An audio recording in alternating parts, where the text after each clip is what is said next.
Ion Fury, originally released in August of 2019. Available for all modern platforms. Retailing for $24.99.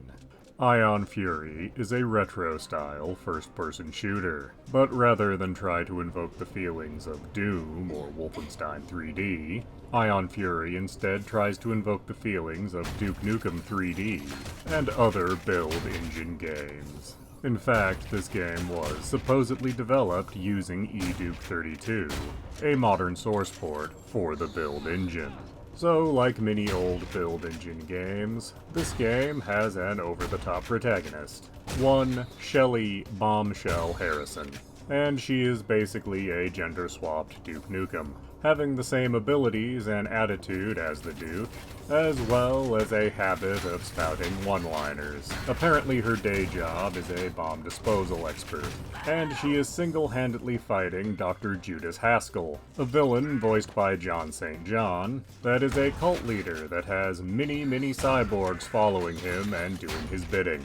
And as you go through levels, there'll be spots in them where he threatens you, but your interactions with him aren't going to be that deep, as this is, of course, a retro-style first-person shooter. So what you'll actually be doing in this game is going through levels that are actually far larger than anything that could have been done on the build engine back in the day, taking down huge numbers of enemies, and trying to find the key to get to the next part of the level. And along the way, there'll be a huge number of references to movies and television.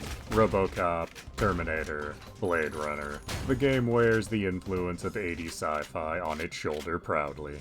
Like any good old-school FPS, you have more weapons than the protagonist could realistically carry. But unlike the games this is trying so hard to invoke the spirit of, most of the weapons here have alternate fire. For example, the handgun you start with can give you free headshots.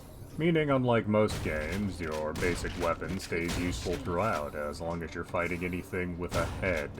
The alternate fire approach also leads to weapons that serve interesting dual purposes, like your shotgun and grenade launcher being the same weapon. And you'll need all your weapons and all their alternate fires, as there are lots of enemies. And lots of them like to spawn in when you pick up items. So is Ion Fury worth your time and money? I guess that depends how fond you are of 90s first-person shooters, as at the end of the day, this is really just a slightly different flavor of Duke Nukem 3D. It is well made and will take about 10 hours, which is about the length of most 90s first-person shooters, realistically. I do think that $25 is slightly too much. I think it would be better to wait for this game to be $20 or less. But overall, I do recommend Ion Fury.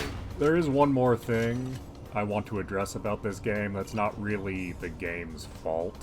I originally played this game on PC using the Steam version. For reasons I don't fully understand, I could not get my recording software to record that version of the game. I actually wanted to review this game about 2 years ago, but because of that recording issue, could not do it. So much more recently, I saw Ion Fury on sale on the Xbox, and it was pretty cheap, under $10, I forget the exact price. So all the footage you're seeing in this was recorded on an Xbox, and unfortunately has me using a controller to play a first-person shooter. I am not great at using a controller for an FPS.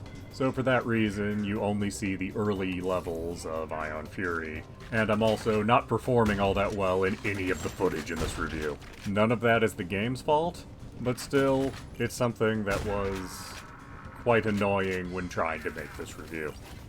Please do subscribe, comment, like, and tell your friends.